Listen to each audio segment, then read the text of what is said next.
welcome to Cedar Creek Koi Farm.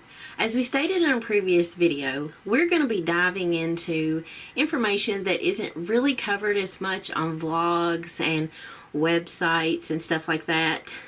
So we're going to do a little bit of different types of videos for winter 2024. One of the most controversial questions that one ponder can ask another one is, do I leave my pump running during the winter or not?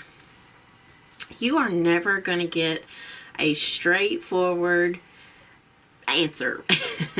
Each ponder will say one will run it and one will say the other one will cut it off, and they'll give their reasons. We're not going to be able to give you a factual answer. However, we will give you the answer that we use here at Cedar Creek Koi Farm. And we are going to go through some of the facts regarding the winter pumps and the fish status, the koi status of winter. And we're going to let you just decide on your own what you want to do, because really there is no wrong answer. So let's look at some of the facts.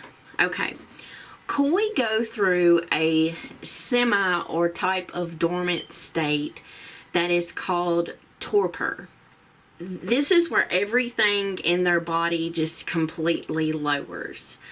Metabolism, breathing, temperature, digestion, even their immune system. So we're going to go through and we're going to touch base on these so they can regulate their own body temperatures. They do this so they can acclimate to the various changes in the water. But the fish, whether it be game fish or koi fish or goldfish, any kind of fish, is going to be more towards the bottom of the pond.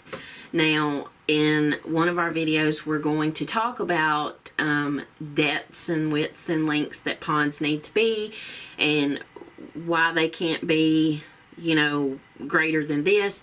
But for today, we are going to state that, and this is common knowledge, that every pond needs to be at least 3 feet deep, which we will touch on that in a later video to why it is so important, but at the minimum 3 foot deep.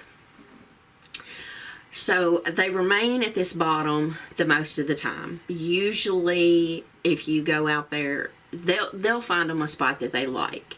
It may be under a rock. It may be in a log, whatever you have going. I have one right now that is hanging just kind of in between some rocks. They can stay in the same position for days on end. They find a comfortable spot. They decide that's where they want to stay.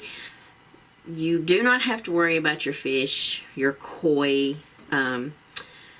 unless they are on their side. They're flipped upside down.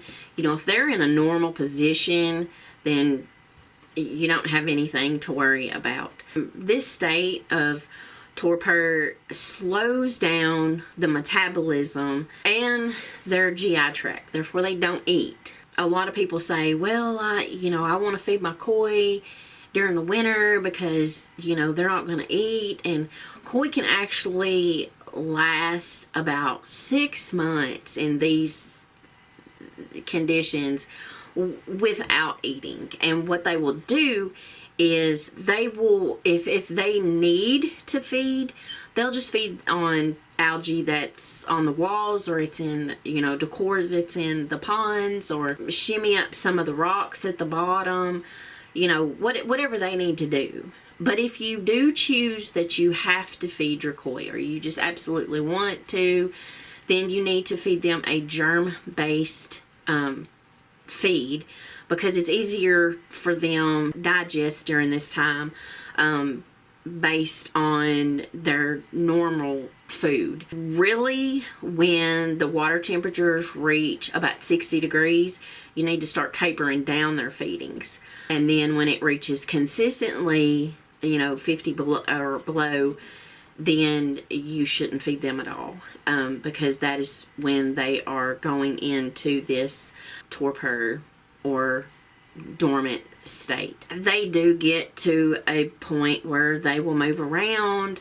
You will see them eating algae and stuff like that. Don't think that you have to feed them, because they're going to take care of themselves. We have never fed our koi during the winter below 50 degrees, and we've had ponds for like 22 years and we've never had an issue. Algae's readily available. You've got it, I've got it, she's got it, he's got it, they've got it. We've got it. Everybody has algae, and they will take care of themselves. So with that being said, their metabolism slows, so does their breathing. Normally, if they need oxygen or something, they can go to the top of the pond, but with them being in torpor, they don't do that. Everybody has debris at the bottom of their pond. It turns into a very toxic environment.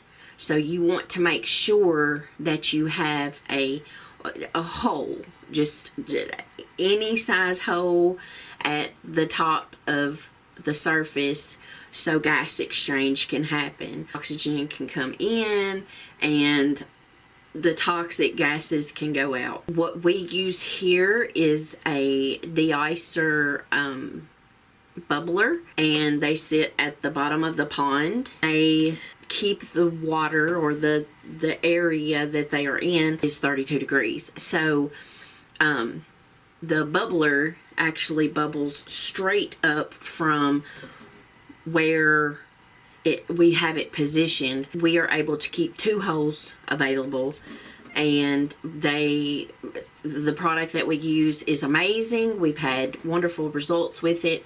We don't normally carry equipment, however, we are considering carrying this year because we've had just such awesome experience with it. With the breathing, you want to make sure that you have just a hole. If you don't, then this environment can turn toxic, and it can cause disease and sickness. And that's why sometimes people open their ponds and then they find a lot of expired fish.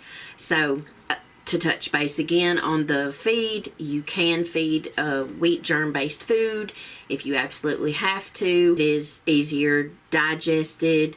But again, algae is readily available, and hey, it's free. So we do try to do things on the cheaper side, but we want to do what's best for the koi. And with the pump being going, you are actually going to be turning over the water. If you have paid attention up until this point, the fish stay at the bottom because it's warmer, and it's easier for them to regulate their temperatures and everything. If the water's moving, then they're not able to regulate as well, and they don't have that warm environment to go to.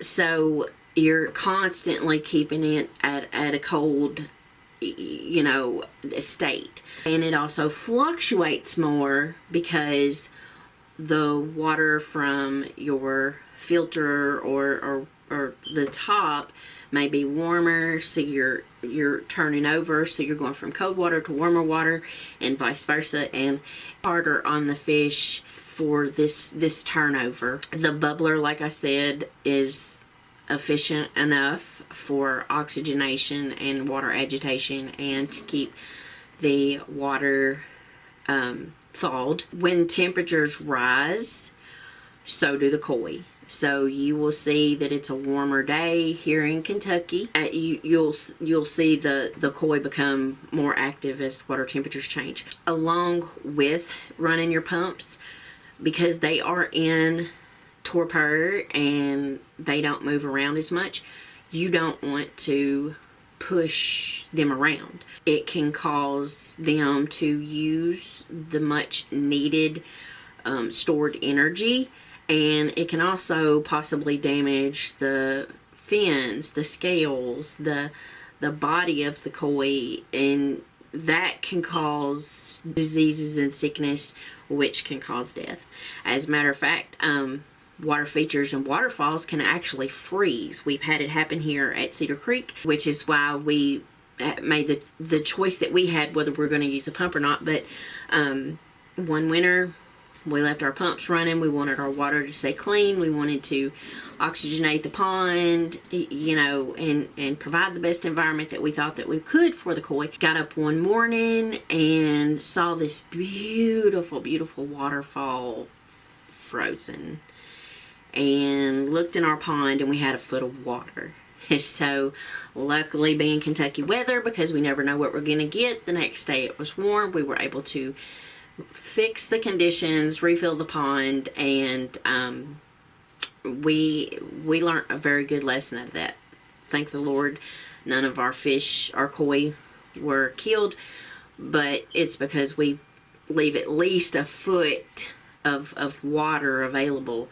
And that all happened during our sleep. We didn't even know, you know, that it was going to happen. So, to answer your question, do you leave the pump running or not, is really a personal one. The answer that we use here at Cedar Creek Koi Farm is no. We do not leave our koi pumps or our pond pumps running for a couple of reasons. Number one, we've had the waterfall freeze and all the water detoured to the yard, and we could have lost our whole ponds. Number two, we do not run our pumps because we don't want to risk injuring the koi. Number three, we don't run our pumps because it can cause damage to the equipment. It's working harder during the winter, you know, to push stuff around. You run the risk of stuff freezing, and anybody that owns a pond knows that equipment is not cheap, and we just choose not to run the risk of damaging our equipment. Number four, the reason why we don't run our pumps is because we don't want to turn the water over. We want them, they're in an environment that they're used to, and that's where we're going to let nature take its course over the winter. So these are the lessons that we've learned, and this is the reasons why we choose what we do. But so the answer to the question is literally a personal one. And what do you want to do? That's the answer. So let us know how you winterize your pond. Let us know if you use your pump or not. Have you ever had any issues? Have you ever had any freeze like we did? Let's see what you guys do and your reasons and your turnouts and everything like that. And always, from us here at Cedar Creek Koi Farm, thank you for visiting us, and we hope you learned something today. So see you next time.